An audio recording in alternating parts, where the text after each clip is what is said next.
আসসালামু আলাইকুম। আপনাদের সবাইকে স্বাগতম। আমি এইচএসসি 2025-এ যারা ফার্স্ট ইয়ার বা সেকেন্ড ইয়ারের শিক্ষার্থী আছেন তাদের জন্য চাচ্ছি যে মেইন বই থেকে আপনাদের যে মেইন টেক্সট বুক, এই টেক্সট বুক আপনাদের সাথে আর কি একসাথে পড়তে। কেননা গ্রামার তো আমরা সবসময় পড়ে আসি সেই ছোটবেলা থেকে, কিন্তু আমরা খুব বেশি গুরুত্ব যে বিষয়টাকে দিই না সেটা হচ্ছে যে আমাদের এই মেইন টেক্সট বুক। আর এখান থেকে যেহেতু আমাদের প্যাসেজ পড়তে হয়, প্যাসেজ থেকে কিছু এমসিকিউ থাকে, অ্যানসারিং কোশ্চেন থাকে, সব থেকে বড় কথা আমাদের সামারি করতে হয়। তো এসব কিছু করতে গেলে এই টেক্সট বুকটা পড়া খুবই গুরুত্বপূর্ণ। আমি আসলে কথা বাড়াতে চাচ্ছি না, আমি মেইন জায়গাটাতে আসতে চাচ্ছি। তো আপনারা যদি খাতা কলম নিয়ে বসতে পারেন তাহলে অবশ্যই এটা আপনার জন্য ভালো হবে, কেননা আমি পড়ার মাঝখানে মাঝখানে কিছু কিছু জিনিস আলোচনা করব, কিছু শব্দ নিয়ে কথা বলবো। এগুলো হয়তোবা কাজে লাগবে যদি আপনি খাতা কলম নিয়ে বসতে পারেন এবং সেগুলো নোট করে নিতে পারেন। তো ঠিক আছে, আমি চলে যাচ্ছি। এটা হচ্ছে ইউনিট 1। ইউনিট 1 টাইটেল হচ্ছে এডুকেশন অ্যান্ড লাইফ। মাঝে মাঝে এডুকেশনকে আমি এডুকেশনও বলতে পারি, তো দুটো সঠিক, এতে কোনো সমস্যা নেই। তো লেসন 1 হচ্ছে দ্য প্যারটস টেল। এটার মানে হলো যে তোতা কাহিনী। এটা রবীন্দ্রনাথের লেখা একটি কি বলবো, একটি গল্প, একটা রূপক গল্প। আসলে এটা দিয়ে উনি সমাজের একটা পরিস্থিতিকে বোঝাতে চেয়েছেন। ওইটা হয়তো বা সবার শেষে মানে বোঝা যাবে পড়লেই, অথবা বলতে পারবো। তো এটার বাংলা যদি আমরা জানি যে অনুবাদ আসলে দুই ভাবে করা যায়, একটা হচ্ছে ভাবানুবাদ আর একটা আড়ষ্ট অনুবাদ। আড়ষ্ট অনুবাদ হচ্ছে এক্স্যাক্টলি যা যা আছে, যতগুলো শব্দ আছে ততগুলো শব্দ মিলিয়ে মানে হুবহু অনুবাদ করা। ওটা খুব একটা আর কি শ্রুতি মধুর হয় না সাধারণত। এজন্য আমরা কিছু কিছু ক্ষেত্রে ভাবানুবাদ করে যাব। তো এখানে দ্য প্যারটস টেল, টেল অর্থ হচ্ছে গল্প বা কাহিনী, ঠিক আছে? তো এটাকে বলবো আমরা হচ্ছে তোতা কাহিনী বা একটি টিয়ার কাহিনী, যেটাই বলেন, সমস্যা নেই। বা আসলে মেইন অবজেক্টিভ হচ্ছে আপনাকে বোঝানো। আচ্ছা, হয়তোবা টাইটেলে অনেক বেশি সময় নিয়ে নিচ্ছি, কিন্তু আমি চাচ্ছি যে আপনারা শুরু থেকে দেখেন আর শেষ পর্যন্ত থাকলে অবশ্যই উপকৃত হবেন, আমি আশা রাখছি। তো এখানে অ্যাক্টিভিটি এতে বলা হচ্ছে যে give a person a fish and you feed them for a day, teach a person to fish and you feed him for a lifetime. এখানে এই কথাটার মানে হলো যে একজন ব্যক্তিকে যদি আপনি একটি মাছ দেন তাহলে সে মাছটি খেয়ে ফেলবে, আপনি তাকে একদিনের জন্য হয়তো বা খাওয়ালেন। কিন্তু আপনি যদি ওই ব্যক্তিটিকে মাছ ধরা শিখিয়ে দেন তাহলে হয়তো সে সারা জীবন মাছ ধরে খেতে পারবে। এজন্যই বলা হয়েছে যে you feed them for a lifetime. এখানে ফিড অর্থ হচ্ছে খাওয়ানো। তাহলে দিস এনশিয়েন্ট প্রভার্ব, এখানে আসলে পিডিএফ এর কোয়ালিটি খুব একটা ভালো না। আমি চেয়েছিলাম যে এটা ওয়ার্ড ফাইলে নিয়ে নিলে হয়তো বা ভালো হতো, কিন্তু ওইভাবে সময় পাওয়া যায়নি। তো আপনারা যদি সাপোর্ট দেন বা কমেন্টে বলেন যে আসলে বিষয়টা কেমন লাগছে আপনাদের কাছে, যদি ভালো লাগে তাহলে হয়তোবা আমি এই লেখাগুলো এক্সট্রাক্ট করে মাইক্রোসফট ওয়ার্ডে নিয়ে নিব, সেটা দিয়ে স্ক্রিন রেকর্ডিং করলে আসলে বিষয়টা আপনাদের কাছে আরো পরিষ্কার হবে। তো আজকে এইভাবেই চালানো যাক, দেখা যাক কি হয়। দিস এনশিয়েন্ট প্রভার্ব, তো এনশিয়েন্ট অর্থ হচ্ছে প্রাচীন, আর প্রভার্ব হচ্ছে প্রবাদ বাক্য। অর্থাৎ এই প্রাচীন প্রবাদ বাক্যটি এক্সপ্লেইনস, ব্যাখ্যা করে যে the long lasting effects of education, অর্থাৎ শিক্ষার কি দীর্ঘমেয়াদী যে প্রভাব, এফেক্ট অর্থ প্রভাব, ইন আওয়ার লাইফস অর্থাৎ আমাদের জীবনে যে শিক্ষার একটা দীর্ঘমেয়াদী প্রভাব থাকে, সেটাই এই প্রাচীন প্রবাদ বাক্যটি কি করেছে, ব্যাখ্যা করেছে। ওয়ার্ক উইথ আ পার্টনার, একজন সঙ্গীর সাথে কাজ করো। ডিসকাস দ্য ফলোইং কোশ্চেন, এবং নিচের যে প্রশ্নগুলো আছে, ফলোইং অর্থ খেয়াল রাখতে হবে যে নিচের, তো নিচের যে প্রশ্নগুলো আছে এগুলো ডিসকাস করো with your friend sitting next to you, অর্থাৎ তোমার পাশে যে বন্ধুটি বসে আছে তার সাথে এটা ডিসকাস করো। তো এখানে লক্ষ্য করুন যে কি বলা হয়েছে, what according to you, according to অর্থ হচ্ছে অনুযায়ী। তো হোয়াট অ্যাকর্ডিং টু ইউ, তোমার হিসেবে বা তোমার মতে, is the ultimate goal of education, অর্থাৎ তোমার মতে কি আসলে শিক্ষার চূড়ান্ত লক্ষ্যটা কি, এটা কোশ্চেন করা হয়েছে। নিজে নিজে অ্যান্সার করার চেষ্টা করবেন, দক্ষতা বাড়বে। Who and what do you associate with education, অর্থাৎ এইখানে কে এবং কি আসলে তোমার শিক্ষার সাথে সম্পৃক্ত, এরকম বলা হয়েছে আর কি। তো এই ক্ষেত্রে ম্যাটেরিয়াল হতে পারে, শিক্ষক হতে পারে, বা অন্যান্য আদার্স যে ফ্যাক্টরস গুলো আছে সেগুলো হতে পারে। তো আমি সরাসরি গল্পে চলে যাচ্ছি। Hair is a short story, এখানে একটি ছোট গল্প রয়েছে অন এডুকেশন অর্থাৎ শিক্ষার উপর, অর্থাৎ এখানে শিক্ষার উপর একটি ছোট গল্প রয়েছে। রিড দ্য স্টোরি, স্টোরিটি পড়ো, and answer the questions that follow, অর্থাৎ নিচের নিচের প্রশ্নগুলোর উত্তর দাও। প্রশ্নগুলো হয়তো বা শেষে পাওয়া যাবে, এটা শেষ করলে আমরা কিছু প্রশ্ন হয়তো পাবো। এখানে আর কি আছে হয়তো বা, এই যে কিছু প্রশ্ন পাওয়া গিয়েছে। ঠিক আছে, এটা যদি আমি একটু ছোট করে নিই হয়তো বা আর একটু ভালো দেখায়।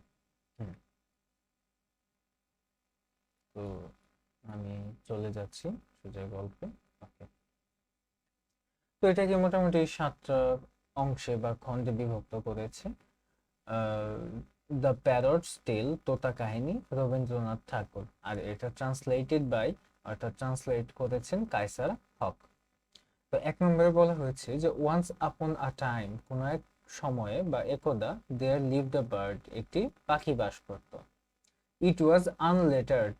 তো এখানে আনলেটার্ড অর্থ হচ্ছে নিরক্ষর। সব থেকে ভালো হয় আপনি একটি খাতা একটি কলম সাথে রাখুন এবং সামনে বইটা খুলে রাখুন, এবং ফোন বা ল্যাপটপ বা ডেস্কটপ যেটাই ভিডিওটা দেখছেন ওইটাও সামনে থাকুক, তাহলে আপনার বুঝতে সুবিধা হবে আর কি, সর্বোচ্চ বেনিফিটটা নিতে পারবেন। ইট স্যাং, এটি গান গাইতো, but couldn't recite a word of scripture.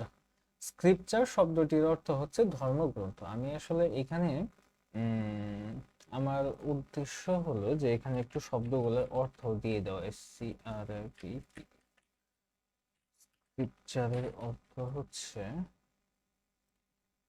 ধর্মগ্রন্থ।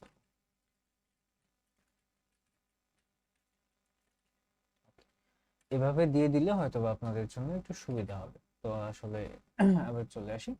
ইট হপড, হপ মানে মূলত লাফানো, তো এটি কি করতো, লাফঝাপ করতো। ইট হপড অ্যান্ড ইট ফ্লিউ, অর্থাৎ এটি লাফালাফি করতো, উড়ে বেড়াতো, but ল্যাকড all sense of manners, কিন্তু তার কি ছিল না, ল্যাক অর্থ হচ্ছে কমতি থাকা, তো তার কি ছিল না, তার ম্যানার বা আচরণ বিধি জানা ছিল না। দ্য কিং সেইড, রাজা বললেন, such a bird is of no use, অর্থাৎ এই ধরনের পাখি কোনো কাজে লাগে না।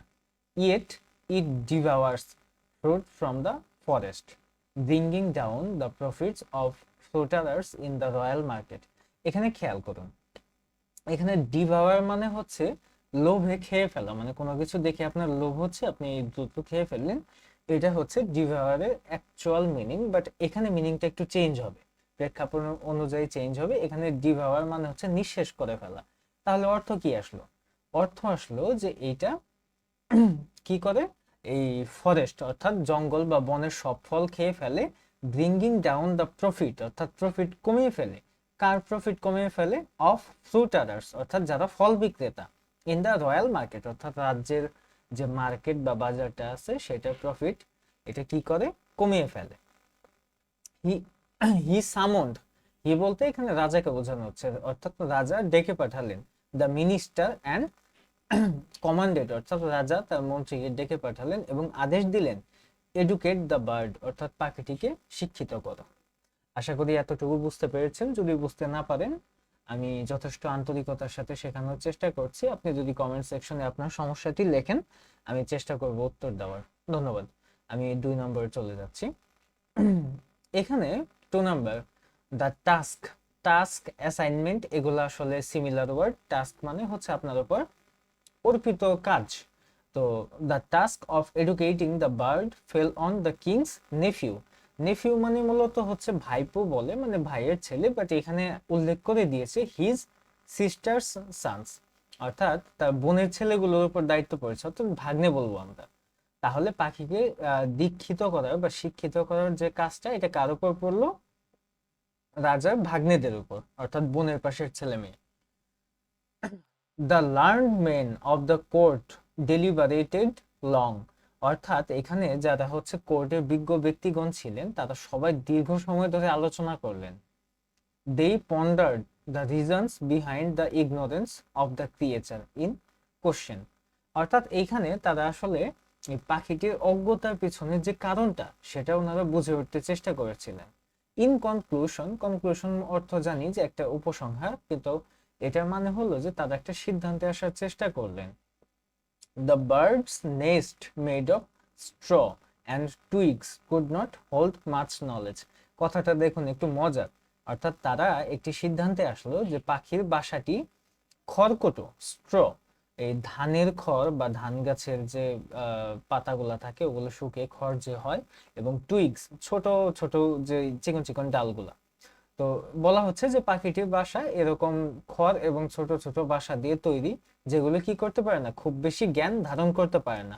দেয়ারফোর, তাই দ্য ফার্স্ট থিং নিডেড, অর্থাৎ প্রথমেই যে জিনিসটা লাগবে সেটা হচ্ছে ওয়াজ আ প্রপার কেস, ভালো একটি খাঁচা।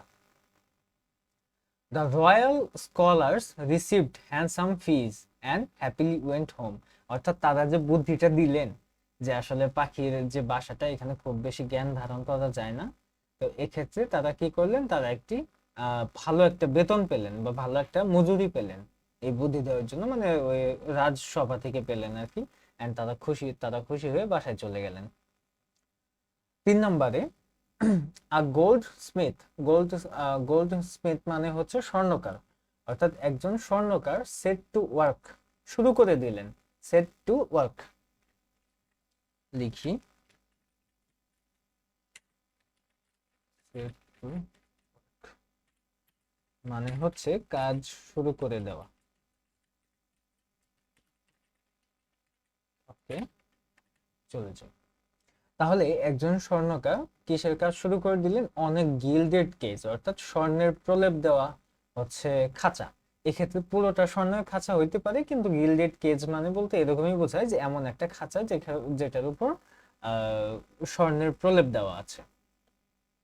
ইট turned out to be of such exquisite workmanship that people from far and near crowded round for a look.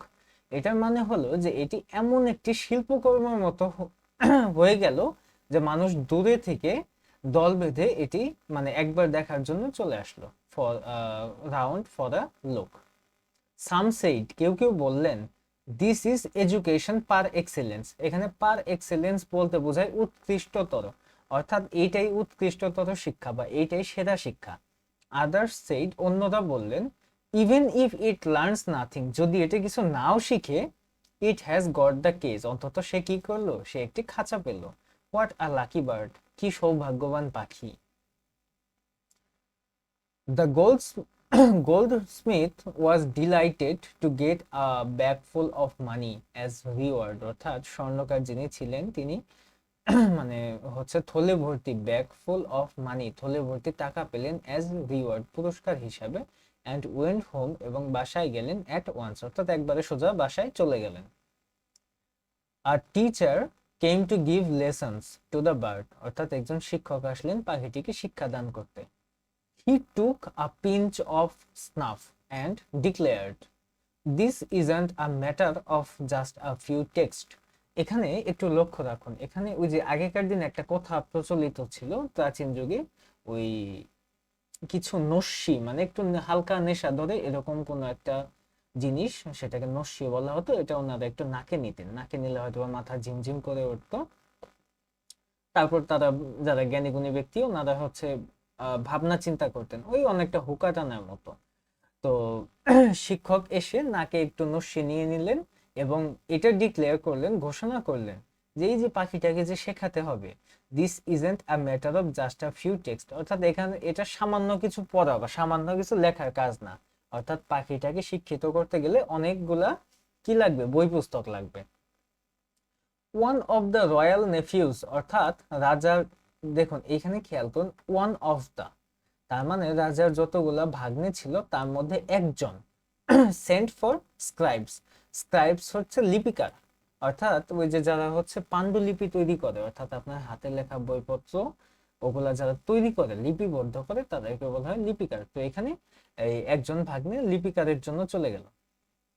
দেই মেড, তারা অর্থাৎ যারা লিপিকার আসলেন তারা কি করলেন, multiple copies of various text, অর্থাৎ তারা বিভিন্ন ভিন্ন ভিন্ন লেখার অনেকগুলা করে কপি বা প্রতিলিপি তৈরি করলেন, আনটিল পর্যন্ত, কোন পর্যন্ত, দেয়ার ওয়াজ আ ভেরিটেবল মাউন্টেন, অর্থাৎ সত্যিকার অর্থেই বইয়ের একটা পাহাড় তৈরি হয়ে গেল। তার মানে এটা আসলে রূপক অর্থে বুঝিয়েছে যে প্রচুর পরিমাণ বইপত্র তারা পাখিটির জন্য তৈরি করে ফেললো। ব্রাভো, ব্রাভো তখন বলা হয় যখন আসলে এটা এক্সক্লেমেটরি সেন্টেন্স, মানে যখন কেউ খুব খুশি হয় আর কি। এক্সক্লেইমড দোজ হু স ইট, অর্থাৎ যারাই এগুলো দেখলেন, অর্থাৎ এই বইয়ের যে পাহাড়টা, এটা যারাই দেখলেন তারা আসলে খুশি হয়ে বললেন যে ব্রাভো, যে আমরা বলি না যে সেরা সেরা হয়েছে, এরকম।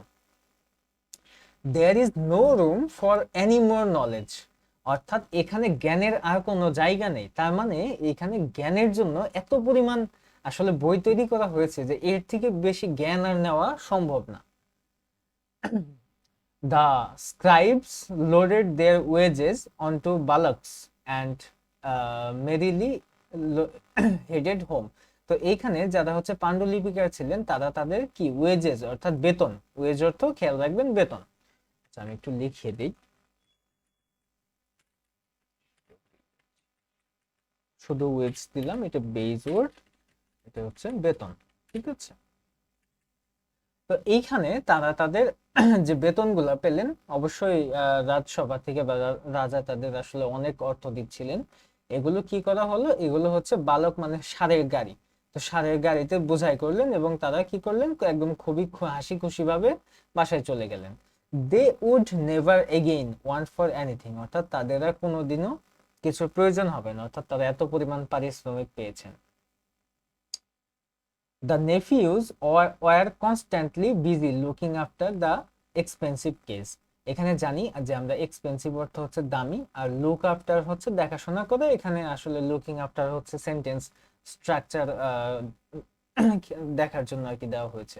তো এখানে বলা হচ্ছে যে ভাগ্নেরা কি করলেন, কনস্ট্যান্টলি অর্থাৎ ধারাবাহিকভাবে সবসময় খাঁচাটির দেখাশোনা করা শুরু করলেন। Repairs war always under way, অর্থাৎ সবসময় মেরামত কাজ লেগেই থাকতো। anyone who saw the endless dusting, endless মানে কি, এন্ড মানে শেষ হওয়া, লেস এটা একটা নেগেটিভ ওয়ার্ড অর্থাৎ সীমাহীন, অর্থাৎ আপনার একটু ধুলা পড়ার সাথে সাথে আপনি কি করছেন, ধুলাটা পরিষ্কার করে দিচ্ছেন। তাহলে যেই এরকম এন্ডলেস সীমাহীন ধুলা পরিষ্কার করার কাজ, ওয়াইপিং মানে মোছা, অ্যান্ড পলিশিং অর্থাৎ কোনো কিছু চকচকে করণ, had to agree that there was marked improvement, অর্থাৎ যারাই এই কাজগুলা দেখলেন যে ধুলা পড়ার সাথে সাথে পরিষ্কার হয়ে যাচ্ছে, মোছা হয়ে যাচ্ছে, পলিশ করা হয়ে যাচ্ছে, তারা বলছে যে না, অবশ্যই ইমপ্রুভমেন্ট বা প্রচুর উন্নতি হচ্ছে, এইটুকু। A large maintenance crew was needed, আমরা জানি যে ক্রু অর্থ হচ্ছে মেইনলি নাবিক, নাবিকের দলকে বোঝায় ক্রু, অর্থাৎ সাগরে যারা থাকে। তো এক্ষেত্রে এটাও হয় মেকানিকদের ক্রু হইতে পারে, অর্থাৎ এমন একটা দল যারা নির্দিষ্ট একটা কাজে নিয়োজিত। তো এখানে মেইনটেনেন্স ক্রু বলতে বোঝানো হচ্ছে যে এখানে আসলে খাঁচার রক্ষণাবেক্ষণ এবং মেরামতের জন্য এটার একটা ক্রু তৈরি করা হয়েছে, হয়তো হয়তো কয়েকজন মানুষের একটা দল তৈরি করা হয়েছে, যেটা সব যদিও বলা হচ্ছে এ লার্জ মেইনটেনেন্স ক্রু, অর্থাৎ একটি বড় সড়ো দলই তৈরি করা হয়েছে। অ্যান্ড এবং মোর পার্সোনেল, পার্সোনেল মানে হচ্ছে ব্যক্তি, ঠিক আছে, অর্থাৎ অধিক ব্যক্তি তৈরি করা হয়েছে টু সুপারভাইজ দেম, অর্থাৎ যাদেরকে নিয়োগ দেওয়া হলো খাঁচা রক্ষণাবেক্ষণের জন্য, আবার তাদের দেখে রাখার জন্য আরো কিছু লোকবল নিয়োগ দেওয়া হলো। জিনিসটা কিন্তু মজার, খেয়াল করুন। They all got handsome monthly salaries, অর্থাৎ তারা সবাই কি করলেন মাসের অনেক বড় সড়ো একটা হ্যান্ডসাম অ্যামাউন্ট পেলেন, which they saved in their wooden chest. তো এখানে চেস্ট মানে হচ্ছে এটাকে সিন্ধুক বোঝায়, যে তারা আসলে কি করলেন ওই কাঠের খাঁচাতে এই সমস্ত খাঁচা বলছি, কাঠের সিন্ধুকে তাদের স্যালারি গুলো রেখে দিচ্ছে। Even their cousins came to live with them in cushioned comfort, অর্থাৎ এখানে তারা এত পরিমাণ আসলে টাকা পয়সা স্যালারি পাচ্ছেন যে তাদের কাজিনরাও সবাই কি করলেন, এখানে তাদের সাথে এসে থাকা শুরু করলেন। পরবর্তীতে the world is short of many things, অর্থাৎ দুনিয়াতে অনেক জিনিসের অভাব থাকতে পারে, বাট নট ডিট্র্যাক্টরস, অর্থাৎ সমালোচকের বা নিন্দুকের কোনো অভাব নেই, এটা বলা হয়েছে। তাহলে এখানে ডিট্র্যাক্টরস নিন্দুক বা সমালোচক, এটা আমরা লিখি।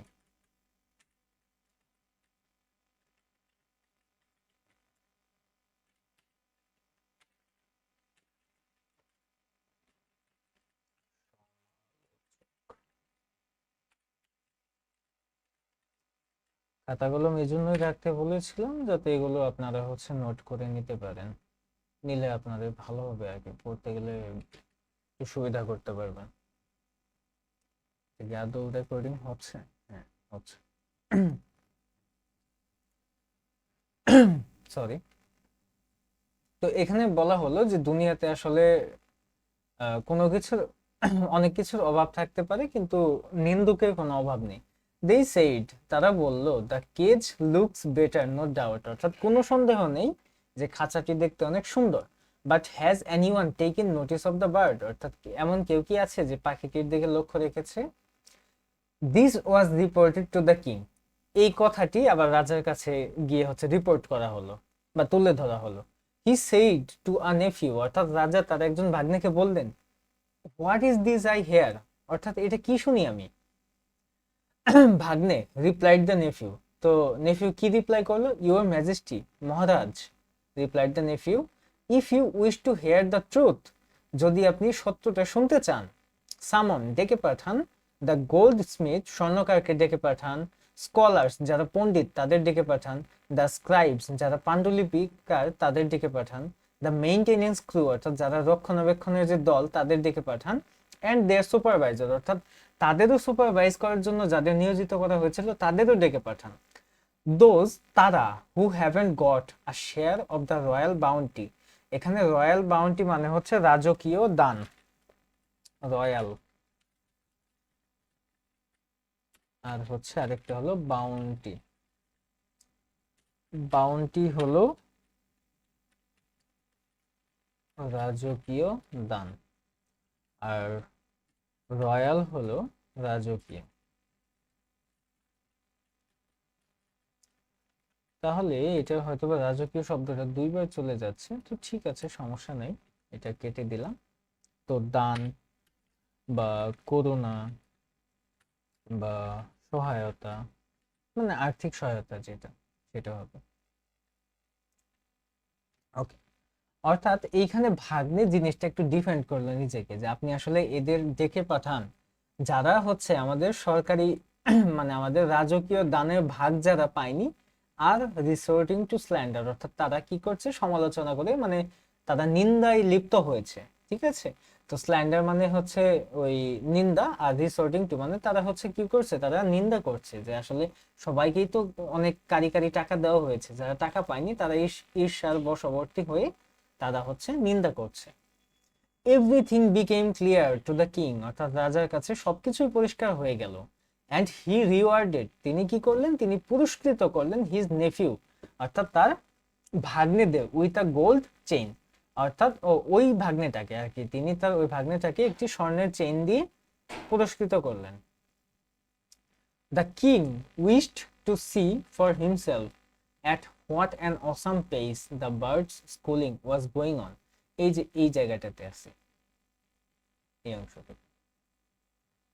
তো রাজা কি করলেন, ইচ্ছা পোষণ করলেন, টু সি ফর হিমসেলফ, নিজে নিজে দেখতে, at what an awesome pace, অর্থাৎ কেমন গতিতে the birds schooling was going on, অর্থাৎ রাজা নিজে নিজে একটু চাইলেন যে আমি গিয়ে দেখি যে পাখিটির শিক্ষা কেমন গতিতে আগাচ্ছে। ওয়ান ডে, একদিন, হি টার্নড আপ, উপস্থিত হলেন, অ্যাট দ্য স্কুল রুম, অর্থাৎ যে হলে বা যে রুমে তাকে শেখানো হয় বা যে জায়গাটাতে, এখানে with his friends, counsellors and courtiers, অর্থাৎ তিনি অর্থাৎ তিনি তার বন্ধু, উপদেষ্টা মণ্ডলী এবং সভাসদদের নিয়ে স্কুল রুমে উপস্থিত হলেন। অ্যাট ওয়ান্স, তখন একবারে, the musicians at the gate struck up on their many wind and percussion instrument, এটার মানে হলো যে ওইখানে যারা মিউজিশিয়ান ছিলেন তারা সবাই, এখানে ইনস্ট্রুমেন্ট অর্থ যন্ত্রপাতি আমরা জানি, বাট এখানে বাদ্যযন্ত্র বুঝিয়েছে। উইন্ড ইনস্ট্রুমেন্ট মানে বাঁশি, আর পারকাশন ইনস্ট্রুমেন্ট মানে সেই সমস্ত বাদ্যযন্ত্র যেগুলো আঘাত করে পেটাতে হয়, যেমন তবলা, ঢোল, তো এই ক্ষেত্রে আমরা ধরে নেই যে ঢোল। তো at once the musicians at the gate struck up on their many wind and percussion instrument, অর্থাৎ তারা তাদের বাঁশি এবং ঢোল বা বাদ্যযন্ত্র বাজাতে শুরু করলেন। The teachers shook their sacred tufts of hair as they loudly chanted mantras and all the workmen laborers, আচ্ছা লাইনটা বেশি বড় হয়ে যাচ্ছে, আমি ভেঙে ভেঙে পড়ি। The teachers shook their sacred tufts of hair. আচ্ছা আমরা আসলে কে হিন্দু ধর্মাবলম্বী জানি না, তো যারা হচ্ছে হিন্দু ধর্মের আছেন তাদের মধ্যে যারা ব্রাহ্মণ আছেন, ব্রাহ্মণরা পেছনে একটু টিকি বা চুল রাখেন।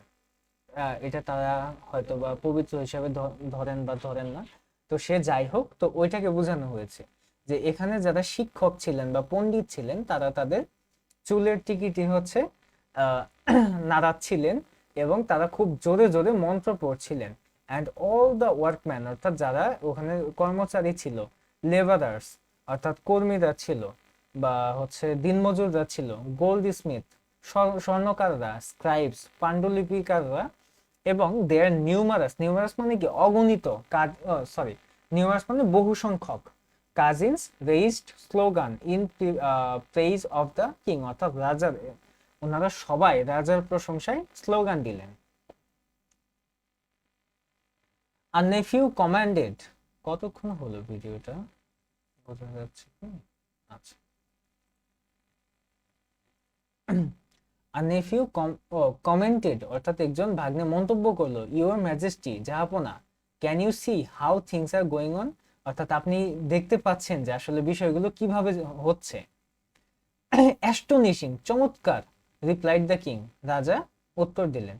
দ্য ডিন ইজন্ট নেগলিজিবল, অর্থাৎ ডিন মানে কি শোরগোল, অর্থাৎ এইখানে যে শোরগোলটা হচ্ছে এটা মোটেও অবহেলা করার মতো নয়, বা এটা স্বীকার করতেই হবে যে না, শিক্ষাদান কার্যক্রম ভালোভাবে চলছে।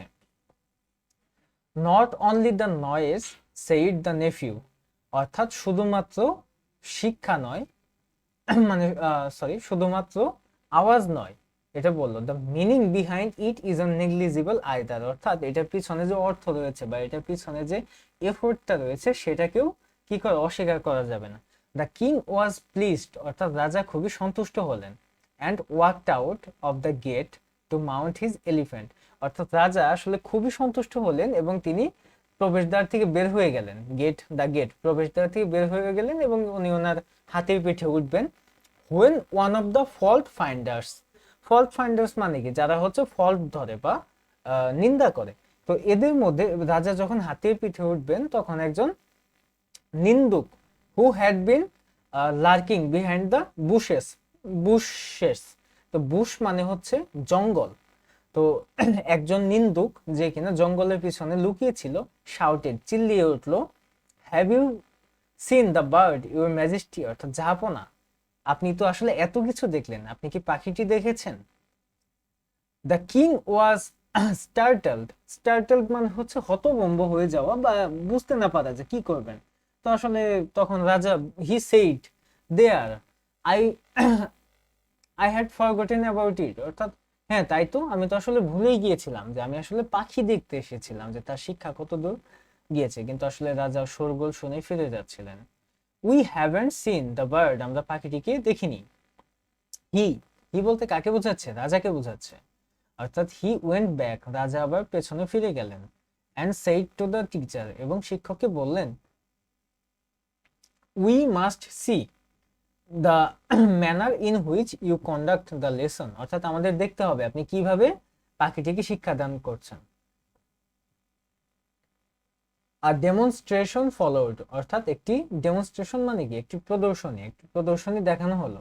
ইট pleased the king to no end মানে যার কোনো সীমা নেই, অর্থাৎ একটি পাখিটিকে যেভাবে শিক্ষা দেওয়া হচ্ছে তার একটি প্রদর্শনী দেখানো হলো এবং রাজা সীমাহীন খুশি হলেন বা অত্যধিক সন্তুষ্ট হলেন। The manner was so advanced that, অর্থাৎ যেভাবে শিক্ষা দেওয়া হচ্ছিল সেটা এতটাই অ্যাডভান্সড, এতটাই এগিয়ে যে the bird was hardly visible, আমরা এখানে জানি যে হার্ডলি হচ্ছে একটা নেগেটিভ ওয়ার্ড, তো হার্ডলি শব্দটার মানে হলো যে না বললেই চলে, মানে পাখিটির যে এতটা আসলে জাঁকজমকপূর্ণ ভাবে তাকে শিক্ষা দেওয়া হচ্ছিল যে পাখিটাকেই ঠিকঠাক দেখা যাচ্ছিল না। ইট seemed not at all necessary to C the bird, অর্থাৎ রাজার কাছে এটা মনে হলো বা প্রতীয়মান হলো যে পাখিটিকে এখন আর দেখারই দরকার নেই। The king was satisfied that, রাজাটি সন্তুষ্ট হলেন যে there was no flaw in the arrangement, অর্থাৎ আয়োজনের কোনো কমতি নেই। ইনসাইড দ্য কেজ খাঁচার ভেতরে there was neither any grain nor a drop of water। তো গ্রেইন অর্থ হচ্ছে খাদ্যশস্য, অর্থাৎ খাঁচার ভেতরে কোনো খাদ্যশস্য ছিল না, এমনকি এক ফোঁটা পানিও ছিল না। Only reams of text were being torn and the pieces of paper thrust into the bird's mouth with the point of a quill। আচ্ছা, সেন্টেন্সটা একটু বড় হয়ে গেল, আমি একটু বলি। অনলি রিমস অফ টেক্সট অর্থাৎ কাগজের টুকরা বা গাদা গাদা কাগজ, ওই যে আমরা বলি না এক রিম কাগজ দুই রিম কাগজ, ওগুলা ওয়ার বিং টর্নড। তো কাগজের মানে গাদা গাদা কাগজগুলা কি করা হচ্ছিল, ছেঁড়া হচ্ছিল বা টুকরো টুকরো করা হচ্ছিল। And the pieces of paper, এবং সেই কাগজের টুকরোগুলো থার্স্ট, থার্স্ট অর্থ হলো গুজে দেওয়া বা জোর করে ঢুকে দেওয়া।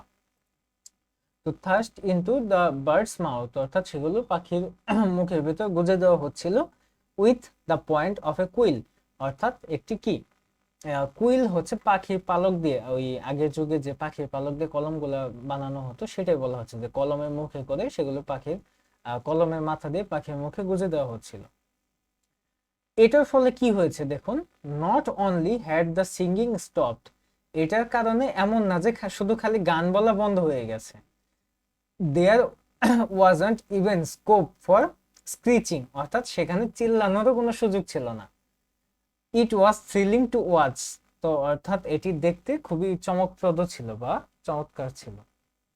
দিস টাইম, এইবার, as the king mounted the elephant, অর্থাৎ এইবার রাজা যখন হাতির পিঠে চড়ে বসলেন, হি অর্ডার, তিনি আদেশ দিলেন, কাকে আদেশ দিলেন, the officer entrusted with twisting the ears of mischief makers, অর্থাৎ রাজা হচ্ছে এমন একটা নিযুক্ত অফিসারকে অর্ডার দিলেন, যে অফিসার কেউ যদি হচ্ছে খারাপ কাজ করে তার কান মলে দেওয়ার কাজ করে।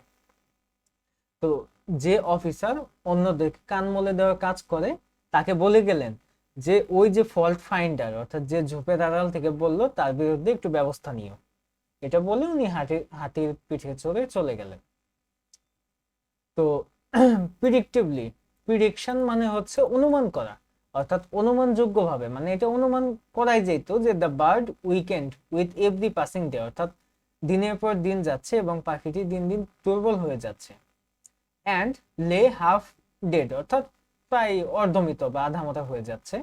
The tutors considered it a good sign, অর্থাৎ এই যে পাখিটা যে হচ্ছে উড়ে বেড়াতো, লাফাতো, প্রাণবন্ত ছিল, তখন তো তারা বলছিল যে পাখিটা ম্যানারলেস। এখন যখন পাখিটা আদামরা হয়ে যাচ্ছে, শিক্ষকরা ভাবলেন যে এটা ভালো লক্ষণ, পাখির লাফালাফি কমে গেছে, চিল্লাচ্ছে না, তার পেটের মধ্যে কাগজ দিয়ে দেওয়া হচ্ছে মুখের ভেতর। স্টিল, তারপরেও, out of init bad habit, init মানে কি, যে কি বলে, যে সহজাত বা মানে ধরেন যে জন্ম থেকে যে বৈশিষ্ট্য আছে, যে আসলে এর জন্মগত বৈশিষ্ট্যের কারণে it would look out at the morning light and flutter its wings in reprehensible manner, অর্থাৎ যখন এটি একটু সূর্যের আলো দেখতো, সে আসলে মানে খুব ডানা ঝাপটাতো বাইরে যাওয়ার জন্য। তো এটা আসলে পাখির তো একটা মানে জন্মগত আসলে ইনহেরেন্ট দিক। ইনফ্যাক্ট এছাড়াও on some days on some days, অন্যান্য দিনগুলোতে, it would try to cut the wires of the cage, অর্থাৎ এটি খাঁচার তারগুলো কাটার চেষ্টা করতো উইথ ইটস ফিবল বিক, বিক মানে পাখির ঠোঁট এবং ফিবল মানে দুর্বল, অর্থাৎ পাখিটি তো এমনিতেই দুর্বল হয়ে যাচ্ছিল, সে তার দুর্বল ঠোঁট দিয়ে খাঁচার তার কাটছিল। হোয়াট ইমপ্রুডেন্স, ইমপ্রুডেন্স মানে ধৃষ্টতা, ধৃষ্টতা বলতে বোঝায় কত বড় সাহস, এরকম যে কত বড় সাহস। The inspector of the police commented, তো এখানে পুলিশের ইন্সপেক্টর যিনি ছিলেন তিনি মন্তব্য করলেন যে আসলে পাখিটির কত বড় সাহস। দেন, এরপর, the black Smith arrived with his furnace, অর্থাৎ তারপরে কে আসলেন, ওই ব্ল্যাক স্মিথ মানে কি, কামার, যারা হচ্ছে লোহার জিনিসপত্র তৈরি করে, বিশেষ ক্ষেত্রে শিকল তৈরি করে। তো উনি কি করলেন, উনি হচ্ছে ওনার যে যন্ত্রপাতিগুলো, যেমন ফার্নেস, ফার্নেস মানে হচ্ছে এমন একটা চুল্লি যেখানে আসলে লোহা গলানো হয়। তারপরে বেলোস, যেটা দিয়ে ফু দেওয়া হয় বা হাওয়া দেওয়া হয়। হ্যামার অর্থাৎ হাতুড়ি, এবং অ্যানভিল, অ্যানভিল হচ্ছে সেই পাটাতন যেটার উপর লোহা রেখে হাতুড়ি দিয়ে পেটানো হয়। তো what thunderous hammering began then, এবং তারপরেই হাতুড়ের শব্দ শুরু হলো। আর chain was fastened on the bird's feet, অর্থাৎ পাখির পায়ে শিকল পড়লো, অর্থাৎ পাখিকে শিকল পরানো হলো। কোন অভিযোগে? ওই যে সে যে খাঁচার তার কাটার চেষ্টা করছিল। And its wings were trimmed, অর্থাৎ পাখির ডানাগুলো কেটে দেওয়া হলো। কেটে দেওয়া হলো বলতে পালকগুলো ছেটে দেওয়া হলো। The king's brothers in law, অর্থাৎ আমাদের আসলে ব্রাদার্স ইন ল বলতে আমরা আসলে বুঝি যে ওয়াইফের ভাই, মানে বলে যে শালা বলি আর কি আমরা। তো রাজার শালারা লুকড গ্রেটলি অ্যানয়েড, অর্থাৎ রাজার শালকদের খুবই আসলে বিরক্ত দেখালো। অ্যাজ দে শুক দেয়ার হেডস, এবং তারা তাদের মাথা নাড়ালেন। অ্যান্ড সেইড, এবং বললেন, it is not just that the birds in the kingdom are stupid, অর্থাৎ এটার মানে হলো যে এটি এমন নয় যে এই রাজ্যের পাখিগুলো শুধু বোকা বা নির্বোধ, দে আর অলসো আনগ্রেটফুল, তারা অকৃতজ্ঞও বটে। দেন দ্য টিচার্স, তারপরে শিক্ষকগণ, আর্মড উইথ কুইল, অর্থাৎ এখানে বলছে যে তারা আসলে ইয়া করলেন, ইন ওয়ান হ্যান্ড, অর্থাৎ তারা এক হাতে কলম ধরলেন, অ্যান্ড ল্যান্স ইন দা আদার, অর্থাৎ আরেক হাতে বর্ষা। মানে এটা বোঝানো হচ্ছে যে আসলে তাকে জোর জবরদস্তিতে শেখানো হচ্ছে। এটা রূপক অর্থে ব্যবহার হয়েছে যে আপনার এক হাতে কলম আর এক হাতে বর্ষা নিয়ে আপনি আসলে শেখানো শুরু করলেন। Gave a memorable demonstration of teaching, তো আমরা আগেই বলেছি যে ডেমনস্ট্রেশন মানে প্রদর্শনী। তো তারা এমন একটি মানে শিক্ষার প্রদর্শনী দিলেন যেটা মেমোরেবল হয়ে থাকবে, মানুষের কাছে স্মরণীয় হয়ে থাকবে। The blacksmith's trade flourished to such an extent that gold ornaments bedecked his wife's body, অর্থাৎ এগুলো আসলে এক এক করে বলতে গেলে তো একটু কঠিন হয়ে যায়, এই জন্য আসলে আমি ভাবার্থটা করে দিচ্ছি যে ওই কামার যে ব্ল্যাকস্মিথ, তার কাজগুলো আসলে এত ভালো হলো যে আসলে তার ব্যবসাটা অনেক রমরমা হয়ে গেল। তার ওয়াইফের গলায় মানে হচ্ছে এই কি মানে স্বর্ণের গহনা দিয়ে ভর্তি হয়ে গেল। And the police inspectors alertness, অর্থাৎ যিনি হচ্ছে পুলিশ ইন্সপেক্টর ছিলেন তার যে অ্যালার্টনেস, এটার কারণে তিনি একটি মেডেল পেলেন। আর্নড হিম আ মেডেল। 7 নাম্বার, এটা আমরা একদম শেষে চলে এসেছি। দেখুন একটু মজা আছে, বিষয়টা সত্যি আসলে অনেক ইন্টারেস্টিং। দ্য বার্ড ডাইড, পাখিটি মারা গেল। when it died, যখন এটি মারা গেল, was not known, অর্থাৎ কখন পাখিটি মারা গেল সেটা কারোরই জানা ছিল না। thanks to the god-forsaken detractor, the rumor went round, the bird is dead, অর্থাৎ মানে এটা হলো যে আসলে সমালোচকদের ধন্যবাদ, কারণ তাদের কারণেই আসলে তাদের কল্যাণেই মানে ওই রুমর মানে হচ্ছে কি বলে যে গুজব ছড়িয়ে পড়লো যে পাখিটি মারা গেছে। The king called his nephew, রাজা তার ভাগ্নেকে ডেকে পাঠালেন। অ্যান্ড সেইড, বললেন, what is this I hear, এ আমি কি শুনছি? তো তার রিপ্লাই করলো, ইউর ম্যাজেস্টি, জাহাপনা। দ্য নেফিউ রিপ্লাইড, নেফিউ রিপ্লাই করলো, the bird's education has been completed, অর্থাৎ পাখিটির শিক্ষা পূর্ণ হইয়াছে। দ্য কিং আস্কড, রাজা জিজ্ঞেস করলেন, ডাজ ইট হোপ, এটি কি লাফায়? গড ফরবিড, সেইড নেফিউ, অর্থাৎ ভাগ্নে বলল যে ঈশ্বর মাফ করুন বা আল্লাহ মাফ করুন, সে লাফায় না। ডাজ ইট স্টিল ফ্লাই, এটি কি এখনো উড়ে? না, ওড়ে না। ডাজ ইট স্টিল সিং, এটি কি এখনো গান গায়? না, সেটাও গায় না। Does it screech if isn't feed, অর্থাৎ যদি পাখিটিকে খেতে না দেওয়া হয় তাহলে কি এটি চিল্লাচিল্লি করে? না, সেটাও করে না। Bring it to me so that I can see it, অর্থাৎ পাখিটিকে আমার কাছে আনো যাতে আমি এটিকে দেখতে পারি। সেইড দ্য কিং, রাজা বললেন। দ্য বার্ড কেম, পাখিটি আসলো। অ্যালং উইথ ইট, অর্থাৎ পাখিটির সাথে। কেম দ্য ইন্সপেক্টর, ইন্সপেক্টর আসলো। আ গার্ড, একজন প্রহরী আসলো। অ্যান্ড আ ক্যাভলারি অফিসার, অর্থাৎ একজন অফিসারও আসলো, অর্থাৎ রক্ষী officer. The king pressed the bird, রাজা পাখিটিকে চাপ দিলেন। ইট মেড নো সাউন্ড, পাখিটি কোনো শব্দ করলো না।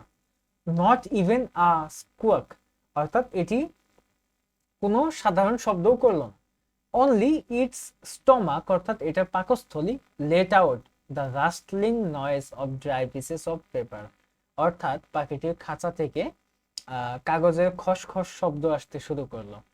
আউটসাইড, বাইরে, অর্থাৎ কি বলে যে এই মন্ত্রীর রাজার রাজসভার বাইরে বা রাজপ্রাসাদের বাইরে, the green shoots of early spring. Early spring মানে কি? স্প্রিং অর্থ বসন্ত, অর্থাৎ বসন্ত শীতল হাওয়া, sighted in the southerly breeze. Breeze অর্থ হচ্ছে ঝিরিঝিরি হাওয়া, অর্থাৎ বসন্তে মানে সামনে যে বসন্ত আসবে তার আগমনী হাওয়াটা বইতে থাকলো। Filling the sky above the birding forest, অর্থাৎ এই ঘন জঙ্গলের উপরে যে আকাশটা সেটি উইস্টফুল মেলাঞ্চলি, অর্থাৎ বিষণ্ণের গান গাইতে থাকলো, এরকম আর কি একটা রূপক অর্থে। তো এই ছিল আমাদের তোতা কাহিনী। এখানেই শেষ হতে পারে। আমি চাচ্ছি যে জাস্ট একটু এই কোশ্চেন গুলো পর্যন্ত একটু বুঝে দেওয়া, যাতে এটা লেসনটা শেষ হয়ে যায়। তো আপনারা চাইলে স্কিপ করতে পারেন যদি হয়ে যায়, তবে আমি বলবো যে এতক্ষণ যেহেতু সময় দিয়েছেন, আর একটু দিলে আপনার জন্য হয়তো ভালো হবে। তো you can listen to an audio version of this story using this QR code, অর্থাৎ এই যে QR কোডটি আছে এটি আপনার ফোন থেকে স্ক্যান করলে একটা ইউটিউব লিংক পাবেন। এই লিংক থেকে আপনি তোতা কাহিনীটা আসলে ওটা বাংলা ভার্সন আপনি শুনে নিতে পারবেন, অডিও বুক। তারপর ডি নাম্বার অ্যাক্টিভিটি ডিতে বলা হলো read the following words or phrases taken from the story, অর্থাৎ এই যে স্টোরি থেকে যে ওয়ার্ড বা ফ্রেজেস গুলো নেওয়া হয়েছে, আমরা জানি ওয়ার্ড অর্থ শব্দ, ফ্রেজ অর্থ শব্দগুচ্ছ, and write their contextual meanings, অর্থাৎ এটা যে প্রাসঙ্গিক অর্থ সেগুলো লিখতে হবে ইন ইউর ওন ল্যাঙ্গুয়েজ, তোমার নিজের ভাষায়, ইন দ্য ব্ল্যাঙ্ক স্পেসেস। যেমন স্ক্রিপচারার্স, অর্থাৎ স্ক্রিপচার কারা? যারা পাণ্ডুলিপি তৈরি করে, এটা আপনার ভাষায় লিখতে হবে যে the people who make scripture বা স্ক্রিপ্ট, এরকম আর কি। তারপরে এতে বলা হচ্ছে যে the following columns have some characters from the story, অর্থাৎ এই যে এখানে কিছু ক্যারেক্টার দেওয়া হয়েছে। আমরা জানি যে এই এগুলো হচ্ছে যেগুলো হরাইজন্টাল এগুলাকে বলা হয় রো, এবং যেগুলো ভার্টিক্যাল এগুলোকে কলাম। তো কলামে কিছু ক্যারেক্টার দেওয়া হয়েছে। How would you like to portray them, অর্থাৎ এগুলো কিভাবে হচ্ছে সাজানো হবে আসলে, এই যে king, nephew, teacher, fault finder, commoners. তো এই যে এখান থেকে যেমন হচ্ছে এই যে ব্রেভ, সাহসী, কে সাহসী? এখানে যারা ফল্ট ফাইন্ডার ছিল তারাই মূলত সাহসী ছিল, তো তারা সাহস করে রাজাকে বলেছিল। অনেস্ট, কে অনেস্ট ছিল? অনেস্ট মেবি হচ্ছে ফল্ট ফাইন্ডাররাই ছিল, এরকম আর কি, নেফিউজা তো ছিল না। তারপরে হচ্ছে স্টুপিড, স্টুপিড কে ছিলেন? সব থেকে বড় স্টুপিড ছিলেন হচ্ছে রাজা, তো এখানে বসাইতে হবে এভাবে। Read the text below defining 3 types of literary work. Literary মানে সাহিত্যিক, ওয়ার্ক মানে হচ্ছে শিল্পকর্ম। তো এখানে নিচের টেক্সটে পড়তে বলা হয়েছে এবং 3টা সাহিত্যকর্মকে মানে ডিফাইন করা হয়েছে। অ্যান্ড ডিসাইড, সিদ্ধান্ত নেওয়া, what type of work the parrots tell is, অর্থাৎ এই 3টার মধ্যে কোন ধরনের সাহিত্যকর্মের আন্ডারে পড়ে। এর মধ্যে কমেডি, কমেডি হচ্ছে হাস্যরসাত্মক, অর্থাৎ যেটার মধ্যে হাসি ঠাট্টা বেশি মনোযোগ দেওয়া হয়। ট্র্যাজেডি হচ্ছে যেটা হলো এমন একটি বিরহের গদ্য বা উপন্যাস যাই বলেন, সেটা হচ্ছে মানে কি বলে, বিরহ দিয়ে শেষ হয়। আর স্যাটায়ার হচ্ছে আর general of literature, sometime graphical performance art in which. তো এগুলো একটু দেখে নেবেন। আর হচ্ছে রিড দ্য কোয়েশ্চেন্স বিলো, নিচের প্রশ্নগুলো পড়ুন and write short answers. Why did the king comment, রাজা কেন মন্তব্য করলেন? Such a bird is of no use, কারণ আমরা দেখতে পেলাম যে রাজা বলেছিলেন যে এই ধরনের পাখি কোনো কাজে লাগে না, কেননা তারা বনের ফল খেয়ে নিঃশেষ করে ফেলে বা শেষ করে ফেলে, ফলে যারা ফল ব্যবসায়ী তাদের প্রফিটটা কি করে নেমে আসে বা কমে যায়। 2 নম্বরে হোয়াট, কি, অ্যাকর্ডিং টু দ্য স্কলার্স, অর্থাৎ পণ্ডিতদের মতে কি মানে was the reason of the bird's ignorance and what measures were taken to educate it, অর্থাৎ এখানে বলা হয়েছে যে পণ্ডিতদের মতে আসলে পাখির যে অজ্ঞতা বা বা ওই পাখি যে হচ্ছে অশিক্ষিত ছিল, এটার পেছনে কারণ কি ছিল এবং কোন ধরনের পদক্ষেপ নেওয়া হচ্ছে পাখিটিকে শিক্ষিত করতে। তো এইটার যে পদক্ষেপটা মানে যে কারণে হয়েছিল, এখানে বলছিল যে আসলে পাখির বাসাটি খড়কুটো দিয়ে তৈরি, এটা খুব বেশি জ্ঞান ধারণ করতে পারে না, এই জন্য তাকে কি করা হয়েছিল, একটি খাঁচা দেওয়া হয়েছিল এবং পরিবর্তে তাকে হচ্ছে বেশ কিছু শিক্ষক পণ্ডিত এগুলো নিয়োগ দেওয়া হয়েছিল তাকে শিক্ষিত করার জন্য। 3. How did people react to C the bird caged, অর্থাৎ মানুষ কিভাবে হচ্ছে রিয়াক্ট করেছিল, অর্থাৎ কিভাবে তারা হচ্ছে তাদের রিয়াকশনটা প্রকাশ করেছিল যখন পাখিটিকে খাঁচায় দেখলো। তারা তো বলেছিল যে খাঁচাটি অনেক সুন্দর, পাখিটির যদি শিক্ষা নাও হয় তাও অন্তত সে একটি খাঁচা পেল, পাখিটি খুবই সৌভাগ্যবান। তো এগুলো আপনারা নিজেরা লেখার চেষ্টা করবেন। হু were the ultimate beneficiaries of the parrot training, অর্থাৎ এই যে যে পাখির যে হচ্ছে প্রশিক্ষণটা দেওয়া হলো, এখানে আলটিমেটলি কাদের বেনিফিট হয়েছিল? ওই যে যারা যারা কাজ করেছে, স্বর্ণকার, কামার, তারপরে পণ্ডিত, রাজার ভাগ্নেরা, ওনারা। Who were the king's real friends, অর্থাৎ রাজার প্রকৃত বন্ধু কারা ছিলেন? রাজার প্রকৃত বন্ধু তারাই ছিলেন যারা রাজাকে বারবার চেষ্টা করেছেন ভুল থেকে বের করে আনার জন্য। যেমন নিন্দুকরা একবার হচ্ছে ঝোপের আড়াল থেকে বললেন যে রাজা আপনি মহাশয় আপনি তো সবই দেখলেন, কিন্তু আপনি কি দেখেছেন যে পাখিটা কোথায়? আবার আরেকজন মানে এর আগেও একবার বলা হলো যে খাঁচা তো দেখলাম, খাঁচা তো ভালো, কোনো সন্দেহ নেই, কিন্তু এখানে যে আসলে পাখিটার খেয়াল কি কেউ দেখেছে? তাহলে এই যে হাউ আর দে রিওয়ার্ডেড, অর্থাৎ তাদের কিভাবে পুরস্কার দেওয়া হলো? তাদের কিভাবে পুরস্কার দেওয়া হলো আমি বলি। তাদের পুরস্কার দেওয়া হলো যারা কেউ কেউ একটু ভুল করলে কান মলে দেওয়া হয়, তাদেরকে মানে ওই ওই অফিসারকে বলে দেওয়া হলো যে যারা আসলে গুজব ছড়াচ্ছে তাদের বিরুদ্ধে ব্যবস্থা নেওয়া হোক। তাহলে তাদের পুরস্কারটাও হলো তিরস্কারের মাধ্যমে। How does the story reflect on the theme of education, অর্থাৎ এই যে যে শিক্ষা কাঠামো অনুযায়ী এখানে আসলে স্টোরিটা কিভাবে প্রতিফলিত হয়? তাহলে আমরা আসলে এটাকে এখন এই মেইন জায়গাতে আমাদের মানে রিলেট করতে হবে। কিভাবে? যে আমাদের শিক্ষা ব্যবস্থার কথা চিন্তা করেন। আমাদের শিক্ষা ব্যবস্থায় কি হয় যে আমাদের আসলে যতটুকু কাজে লাগবে তার থেকে বেশি আমরা করার চেষ্টা করি, কিন্তু আসল শিক্ষাটুকু হয়ে ওঠে না। তো ওই জিনিসটাকেই এখানে রিপ্রেজেন্ট করা হয়েছে। Do you like the story? 7 number, তুমি কি গল্পটি পছন্দ করছো? হোয়াই, কেন করেছো, বা হোয়াই নট, কেন করোনি? আর একটা প্রজেক্ট ওয়ার্ড। তো ঠিক আছে, এইখানেই শেষ হলো, আমিও ভিডিওটা শেষ করে দিতে চাবো।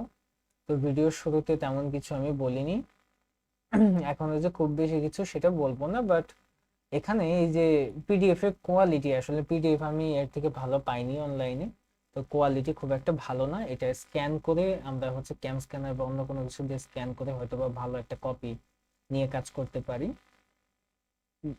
অথবা এটা টেক্সট এক্সট্রাক্ট করে ওয়ার্ড ফাইলে নিতে পারি। এটা আমি তখনই করব যখন আপনাদের দুই একজনের ভালো রেসপন্স পাবো। আপনারা যদি কমেন্ট করেন যে আসলে সত্যি আমার এই ছোট প্রচেষ্টাটি আপনাদের কাজে লেগেছে, যদি একটু কমেন্ট করতেন তাহলে হয়তো পরবর্তী ভিডিও আমি কালকে পরশুই আপলোড দিয়ে দিব। তো হয়তোবা এটা আমি কন্টিনিউ করব। আর যদি এরকম কোনো ইচ্ছা থাকে এবং সে কাজে লেগে থাকে, চ্যানেলটি সাবস্ক্রাইব করে রাখলেও আমার উপকার হবে। ধন্যবাদ। আপনার জন্য শুভকামনা, পড়াশোনা মন দিয়ে করুন। আল্লাহ হাফিজ।